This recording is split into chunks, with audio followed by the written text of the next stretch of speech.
À l'heure actuelle, je suis à 2500 francs. Ça a changé tellement de choses pour moi. Je me lève le matin, je suis trop heureuse. Je suis trop motivée. Ça me plaît tellement et c'est la première fois que je ressens ça du coup. Financièrement aussi, ça n'a rien à voir. Je pensais que c'était plus compliqué pour faire ça. Si j'avais su d'ailleurs, je l'aurais fait certainement plus tôt.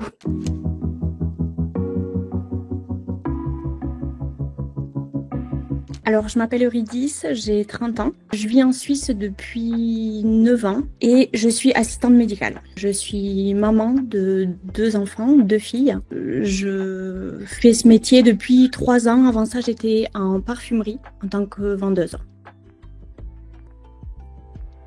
Avant de rejoindre la formation, en fait, on va dire que je me suis toujours un petit peu cherchée par rapport à mon métier. J'ai été maman pour la première fois assez jeune, à 21 ans, et je me suis retrouvée maman solo. Et du coup, j'ai fait un peu les travails que j'ai trouvés.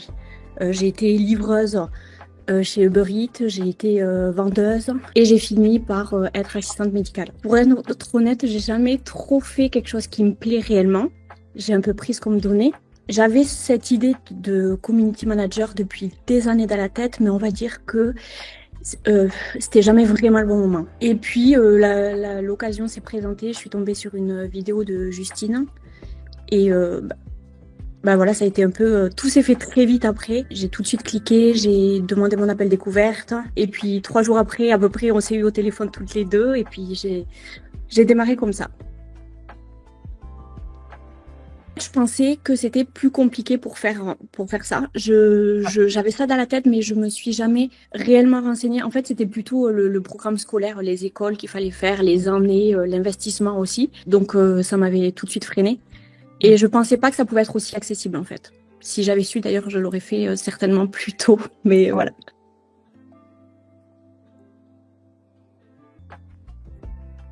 La théorie, tout ce que j'ai appris pendant la formation, c'était très clair. J'avais pas spécialement de questions, vraiment pas. Et c'est une fois que je me suis mise à prospecter. Je pense que, enfin, je suis sûre même que je m'y prenais certainement mal. Le fait de me retrouver réellement en visio avec le premier client, enfin potentiel client, c'est vrai que c'est là où toutes les questions finalement sont arrivées dans ma tête, où je me suis dit mince, mon premier call n'a pas été au top du top parce que justement j'étais pas hyper à l'aise et c'est là que toutes les questions sont venues et je crois que c'est le lendemain qu'on s'est eu toutes les deux au téléphone et ça a complètement tout débloqué dans ma manière de démarcher, dans ma manière en fait d'aller plus à l'essentiel que ce que je faisais et en fait 2 jours après j'ai eu mon premier contrat et ça s'est enchaîné. Cette semaine-là j'ai eu 4 appels avec des clients. Et puis les contrats ont suivi après et ça s'est enchaîné complètement. En fait, ça a débloqué quelque chose, c'était incroyable. Là, il y a 2 contrats à durée indéterminée et les autres, c'est des contrats de 3 mois pour le moment. L'Institut, je fais 500 francs par mois. L'école de danse à 800 et les 2 restaurants à 600 chacun. À l'heure actuelle, je suis à 2500 francs. J'ai 2 autres contrats qui arrivent. Le premier, c'est pour une salle de sport. Ce sera 700 francs du coup par mois. Et ensuite, j'ai pour une pharmacie qui sera à 600 francs par mois. Je m'étais lancée comme objectif en démarrant la formation que 2025, maximum juin 2025, je voulais quitter mon travail pour vivre que de cette activité-là. Donc déjà, je pense que la première étape, ce sera ça. Parce que là, je sais que je peux pas prendre plus de contrats de toute façon parce qu'avec mon travail, j'arriverai pas. Donc la prochaine étape, ce serait de laisser mon travail pour me consacrer qu'à ça. Et puis avoir par la suite, pourquoi pas déléguer ou... Mais voilà, le premier objectif, c'est de laisser mon travail et de me consacrer qu'à ça à plein temps en fait. Ça a changé tellement de choses pour moi, de faire quelque chose qui me plaît vraiment. Les jours où je travaille pas justement dans mon métier et que je peux faire une journée que de community management, je me lève le matin, je suis trop heureuse. Je suis trop motivée. J'y pense tout le temps, même le soir en allant me coucher. Je suis toujours en train de penser à des choses.